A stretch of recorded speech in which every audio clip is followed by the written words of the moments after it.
할렐루야. 온라인으로 예배 드리는 성도님과 가정 가운데 하나님의 평안과 능력이 함께 하시기를 간절히 축원합니다.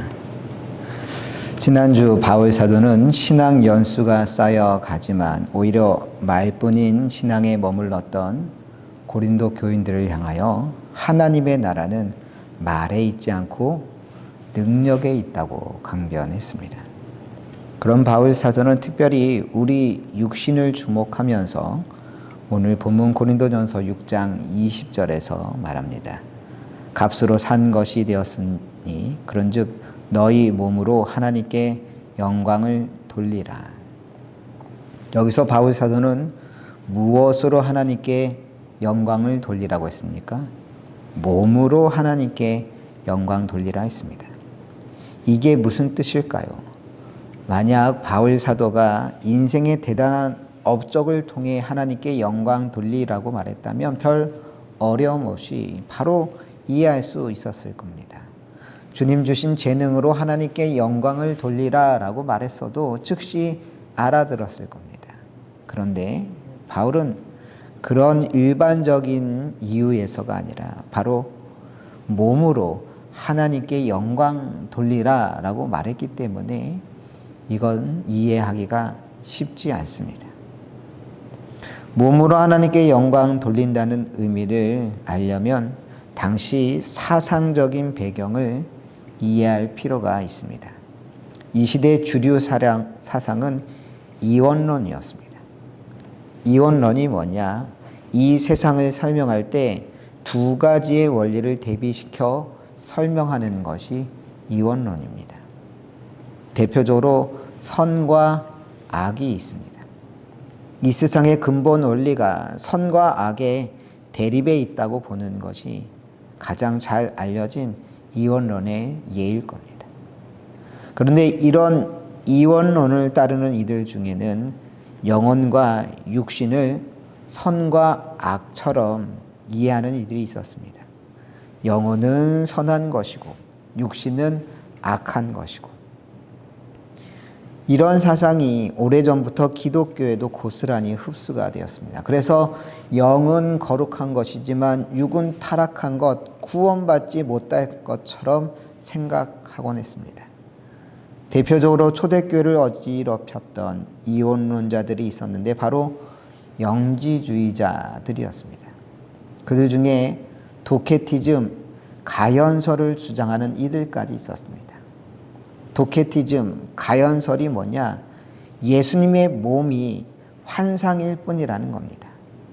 육은 더러운 것이기에 예수님이 육으로 왔을 리 없다고 그들은 말했습니다.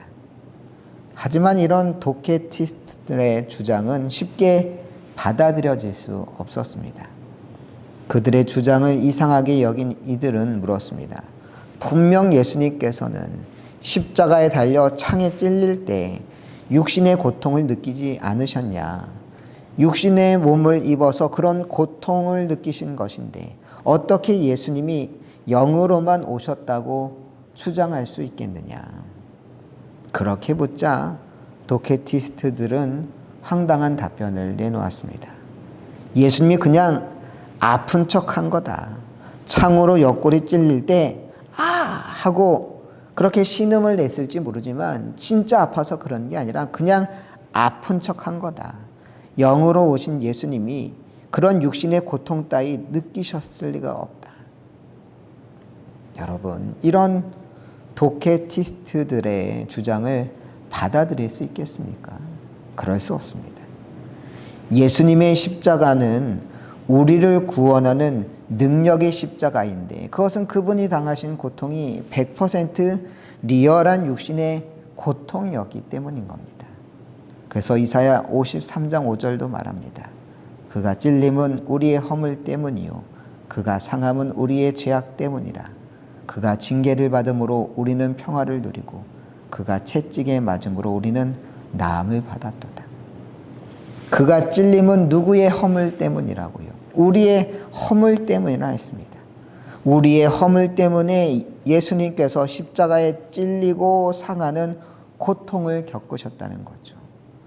만약 도케티스트의 주장처럼 주님의 찔림이 다 거짓이요 그저 아픈 척하는 연기한 거라면 그 십자가에 무슨 진실성이 있겠으며 무슨 능력이 담겨 있겠습니까?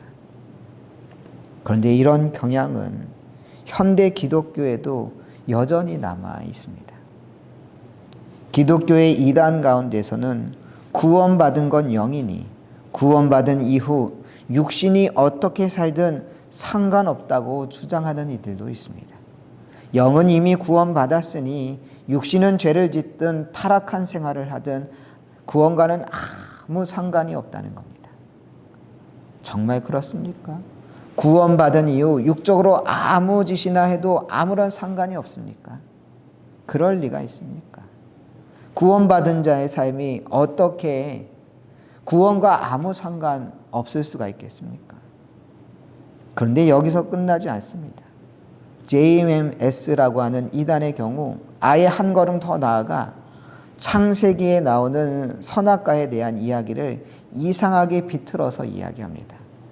하와가 뱀의 유혹으로 선악과를 먹었다는 것은 그녀의 육신이 뱀과 성적으로 교합했다는 의미라고 주장합니다. 그래서 그런 몸의 타락을 정하기 위해서는 새로운 메시아, 교주 정명석과 육체적으로 다시 결합해야 한다고 그들은 주장했습니다.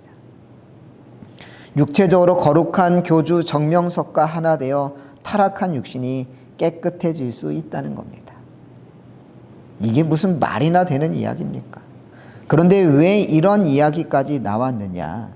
육체에 대한 지독한 부정적인 시각 때문입니다.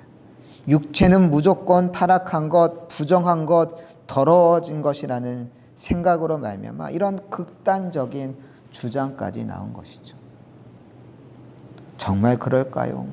육체는 무조건 잘못된 것, 악마적인 것일까요? 그렇지 않습니다. 성경은 육체가 무조건 잘못된 것, 악마적인 것이라 말하지 않습니다. 오히려 바울 사도는 우리의 몸을 무엇이라고 말했느냐? 본문 19절 읽어봅니다. 너희 몸은 너희가 하나님께로부터 받은 바 너희 가운데 계신 성령의 전인 줄을 알지 못하느냐? 너희는 너희 자신의 것이 아니라. 몸을 뭐라고 하고 있습니까? 너희 가운데 계신 성령의 전이라 말하고 있습니다. 우리 몸이 추악하고 더러운 범죄의 소굴이 아니라 하나님께로부터 받은 성령의 전이라는 겁니다. 하나님의 영이 거하는 거룩한 처소라는 의미입니다. 이것을 아는 게 중요합니다. 우리 몸이 성령이 거하는 처소라는 것을 바로 깨닫기만 하여도 우리는 달라질 수밖에 없는 겁니다. 올 봄에 대신방을 해 각 가정마다 방문하여 예배를 드렸습니다. 가정마다 방문하여 예배드리고 그 가정을 위해 기도하는 시간이 목사인 저에게도 그리고 그 성도님들에게도 많은 은혜가 되었습니다. 한 번은 어느 권사님 댁에 신방하러 갔더니 그 권사님이 말하기에 딸이 신방 전날 이렇게 말했다는 겁니다. 엄마, 목사님이 우리 집에 자주 신방 오셨으면 좋겠어. 무슨 말인가 싶어 딸에게 왜 자주 오셨으면 좋겠는데? 라고 물었답니다. 그랬더니 목사님이 신방 오신다니까 우리 집이 이렇게 청소가 됐잖아. 그러니 자주 오시면 그때마다 이렇게 깨끗할 거 아니야. 저는 이 이야기를 듣고 앞으로 교인들 집 청소를 위해서라도 더 자주 신방해야 하지 않을까 그런 생각이 들기도 했습니다. 왜 이런 이야기를 하느냐? 집에 누가 온다는 것만으로도 그 집이 깨끗해진다는 겁니다. 예전에 어떤 가정은 신방 스케줄에 맞춰서 도배까지 새로 한 가정도 있었습니다. 그런데 눈에 보이는 집만 그러느냐? 아니라는 겁니다. 우리 몸도 마찬가지입니다. 주님을 알기 전에 우리 몸은 그저 나 혼자 사는 곳이었습니다. 내 마음대로 해도 상관없는 곳이었습니다. 지저분하든 뭘 하든 문제가 되지 않았습니다. 하지만 주님을 믿고 난 후 우리 몸은 더 이상 나 혼자 거주하는 곳이 아닙니다. 이제 우리 몸은 누가 거하시는 곳입니까? 거룩한 성령님이 거주하는 초소가 되었습니다. 그럼 이제 우리는 어떻게 해야 하겠습니까? 더 이상 우리 몸을 아무렇게나 내버려 두거나 방치해서는 안 됩니다. 우리 몸이 그냥 내버려 두면 알아서 정리되고 깨끗해지고 그런 게 아닙니다. 이제 우리 몸은 깨끗이 정리를 해야 합니다. 주님께서 거하실 만한 거룩한 초소가 되어야만 합니다. 그렇다면 우리 몸이 거룩한 초소가 되기 위하여서 어떻게 해야 하느냐? 본문 18절에 그 힌트가 나와 있습니다. 음행을 피하라. 사람이 범하는 죄마다 몸 밖에 있거니와 음행하는 자는 자기 몸의 죄를 범하느니라.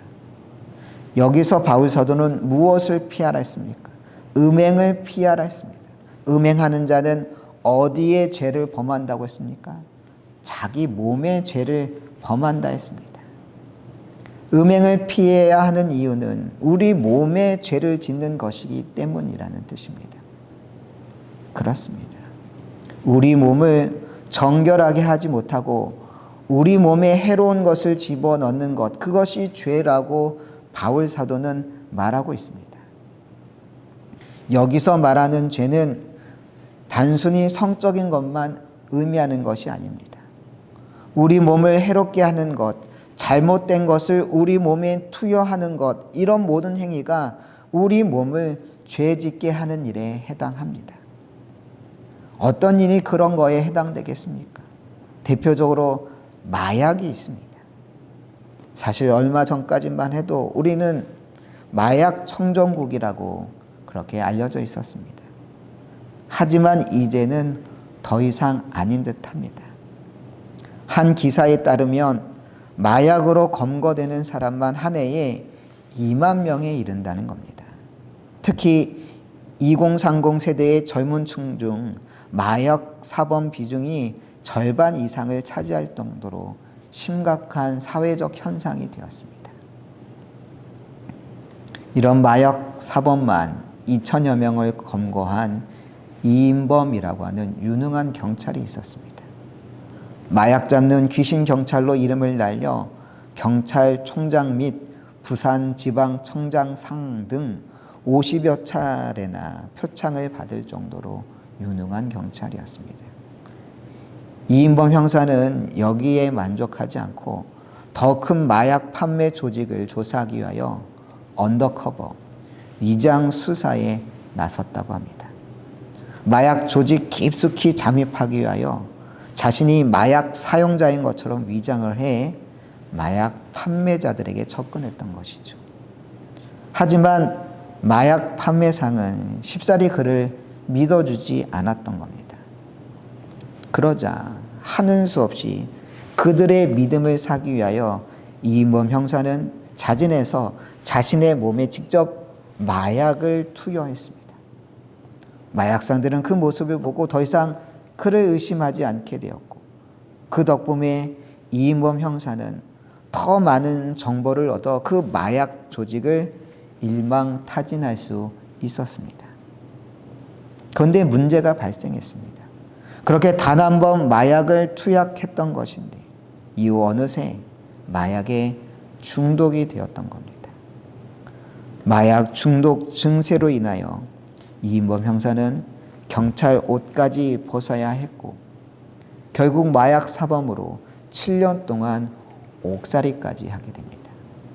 이 과정 가운데 아내와 이혼하게 되었고 출소 이후에는 더 이상 경찰로 근무할 수 없어 대리 운전으로 생계를 꾸리고 있다고 합니다.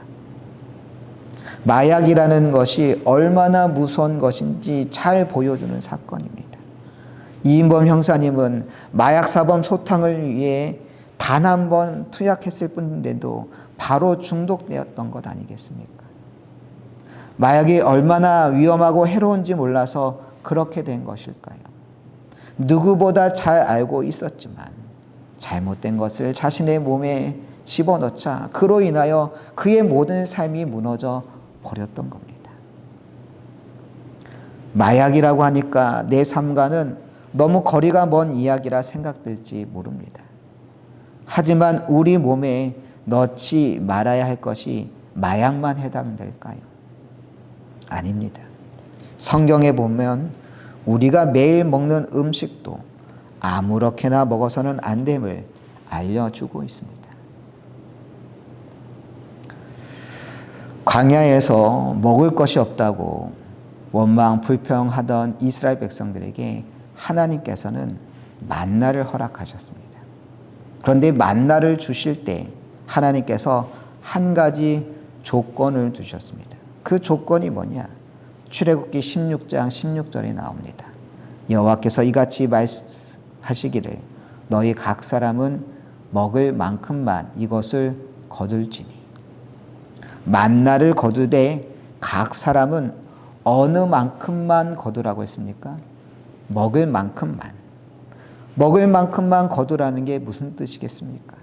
부족하게 배고프게 거두라는 것이겠습니까? 아니죠. 배부를 만큼 양만큼 그렇게 거두라는 겁니다. 하지만 그 이상은 안 된다는 뜻입니다. 먹을 만큼만 거두어야지 필요 이상 가져가서는 안 된다는 뜻입니다. 여러분, 뷔페 가서 음식을 먹다 보면 딱 정량만큼 먹게 되나요? 아니면 그 이상을 먹게 되나요? 그 이상 먹게 되지 않습니까? 저만 그렇습니까? 배부를 만큼만 먹어도 무슨 생각이 드느냐? 딱 한 접시만 더 먹어야지. 그런 생각 들지 않습니까? 그런데 그래서 한 접시를 더 먹으면 어떤 마음이 드느냐? 후회하게 되더라고요. 배에 부를 만큼 그때 딱 그만두었어야 하는데 내가 괜히 이걸 더 먹었구나 그런 생각 들지 않습니까? 그런데 주님께서 만나를 주실 때도 마찬가지였던 겁니다. 배부를 만큼만 필요할 만큼만 가져가라 하셨습니다. 여러분, 먹을 만큼의 반대말이 뭘까요? 먹을 만큼의 반대말은 욕심만큼입니다. 그런데 늘 욕심 따라 가져가다 보면 문제가 생기기 마련입니다. 실제로 광야에서 먹을 만큼 가져가지 않고 욕심만큼 가져갔을 때 어떻게 되었느냐? 20절입니다. 그들이 모세에게 순종하지 아니하고 더러는 아침까지 두었더니 벌레가 생기고 냄새가 난지라. 아침까지 만나를 두었더니 어떻게 되었다고요? 벌레가 생기고 냄새까지 났다고 했습니다. 왜 이렇게 되었겠습니까? 먹지도 못할 것 욕심껏 가져갔다가 이런 결과가 나타났던 겁니다. 여러분 배에 있는 이 뱃살 누가 만든 걸까요? 이 엄청난 뱃살 하나님이 만드신 걸까요? 내가 만든 걸까요? 정말 하나님께서 이렇게 엄청난 뱃살을 만드신 겁니까? 이 뱃살 내가 만든 것 아닙니까? 어떻게 해서 만든 겁니까? 먹을 만큼만 먹다 보니 이렇게 되는 게 아니라 욕심만큼 먹다 보니 이렇게 된 것 아니겠습니까? 여러분, 욕심 따라 먹는 것이 아니라 먹을 만큼만 먹는 것도 영적인 일인 줄로 믿습니다. 무슨 다이어트 이야기를 하려는 게 아닙니다. 아무리 내 육신이라고 해도 내 마음대로 해서는 안 된다는 이야기를 하고 있습니다. 왜냐? 이제 우리 몸에 누가 계시기 때문에? 성령님이 계시기 때문입니다. 이제 우리 몸은 성령이 계시는 거룩한 성전이기에 더 이상 내 맘대로 내 욕심대로 주장해서는 안 되는 법입니다. 하나님의 뜻에 따라 우리의 육신도 돌봐야 합니다. 그래서 성령이 대신 하나님의 거룩한 처소가 되도록 우리가 먹을 것에 대해서도 영적으로 하나님의 뜻에 따라 먹을 수 있어야 합니다. 이 육신이 바로 성령님이 계신 거룩한 처소임을 깨닫고 거룩한 처소로 만들기 위하여 욕심 따라 살지 않고 은혜 따라 살아야 할 줄로 믿습니다. 하지만 우리가 먹을 것을 조심한다고 해서 우리의 육신이 할 일을 다 했다 말할 수 없습니다. 다시 한번 고린도전서 6장 20절 함께 읽어보도록 하겠습니다. 값으로 산 것이 되었은즉 그런즉 너희 몸으로 하나님께 영광을 돌리라. 분명히 바울 사도는 우리 육신이 해야 할 일이 있다고 말합니다. 그게 뭡니까? 우리의 몸으로 뭘 하라? 하나님께 영광을 돌리라 했습니다. 그러면 어떻게 하는 것이 우리의 육신으로 하나님께 영광을 돌리는 일이 될까요?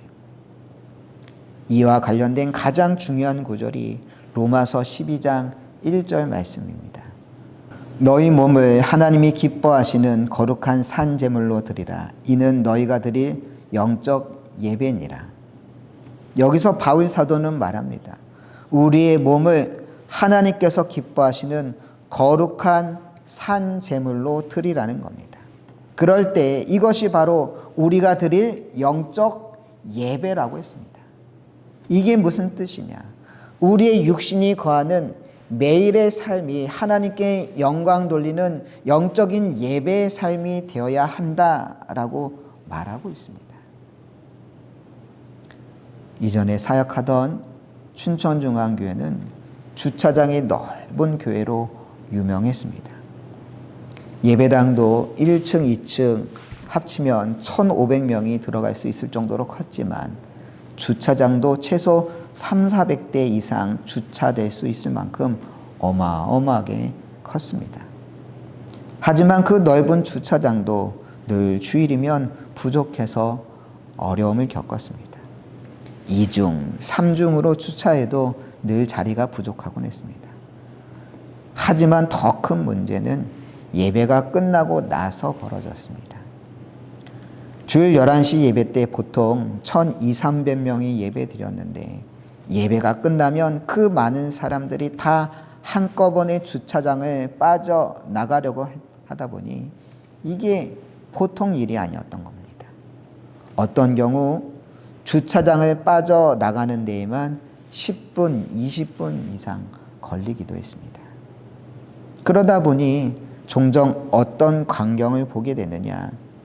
차 안에서 차가 이렇게 쭉 빠져나가길 기다리던 운전자들이 차가 자기만큼 빠져나가지 못한다고 그 광경을 보면서 옆에 안내하는 주차 봉사자들에게 막말하는 이들, 그런 이들을 자주 볼 수 있었습니다. 왜 내가 선 줄만 이렇게 막혀 있느냐, 똑바로 안 하냐, 정신 있는 거냐 없는 거냐, 이런 말들을 주차 봉사위원들에게 함부로 하곤 했습니다.